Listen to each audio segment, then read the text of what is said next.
Hello everyone, I'm Broughy1322 and welcome to another GTA fact-finding video where I'm going to be talking about whether speedometers in GTA are accurate or not, and basically the quick answer is they are not accurate in the slightest. If anyone gives you any information about the top speed of a vehicle and says that this is based on the speedometer in the car, or anybody still thinks the speedometers are accurate, just show them this video, because I'm going to prove it once and for all in this video very quickly that speedometers in GTA are completely false and give no indication of speed whatsoever.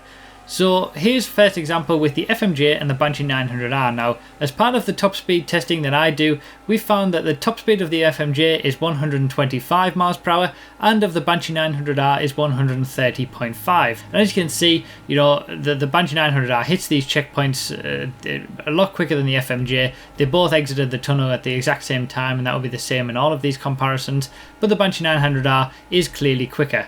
Now, if you look at the dashboard of both of these vehicles, again they exit the tunnel at the same time and the Banshee 900R is pulling away, you see that the FMJ's top speed shows it to be at 175 miles per hour on the dashboard on the speedometer, and the Banshee 900R shows an approximate top speed of 140 miles an hour. So both of them are completely inaccurate to the actual top speeds, but they're also inaccurate to which car is quicker over another. So you know, the FMJ's speedo is showing a higher value than the Banshee 900R's, 175 to 140, yet clearly the FMJ is slower because it's hitting the checkpoints at a later time. And you know, the video evidence is right there that the 900R is quicker, despite the fact that the speedometer on the FMJ is showing a higher value.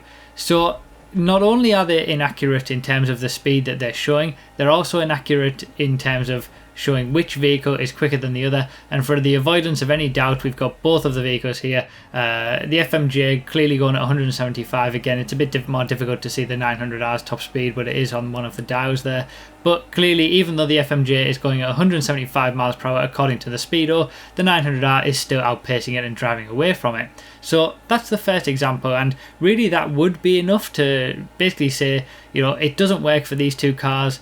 You can't trust any of the other cars either. But I'm going to show another example, just to show the opposite side of it. But ultimately, all cars are exactly the same. None of them show accurate speeds. One or two of them might be lucky, but ultimately none of them are any good, and you shouldn't trust any of them. So again, from the top speed countdown here, we've got the Sterling GT and the Z-Type. From the top speed testing that I do, we've seen that the actual top speed of the Sterling GT is 112 miles per hour, and of the Z-Type is 126 miles per hour. It's actually one of the quickest cars in the game in terms of top speed, the Z-Type.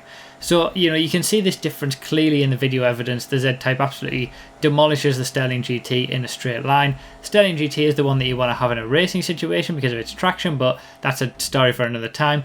So when you look at the speedos for these two cars, the indicated top speed of the Sterling GT, the speedo, the dashboard shows that it's travelling at 120 miles per hour at its top speed.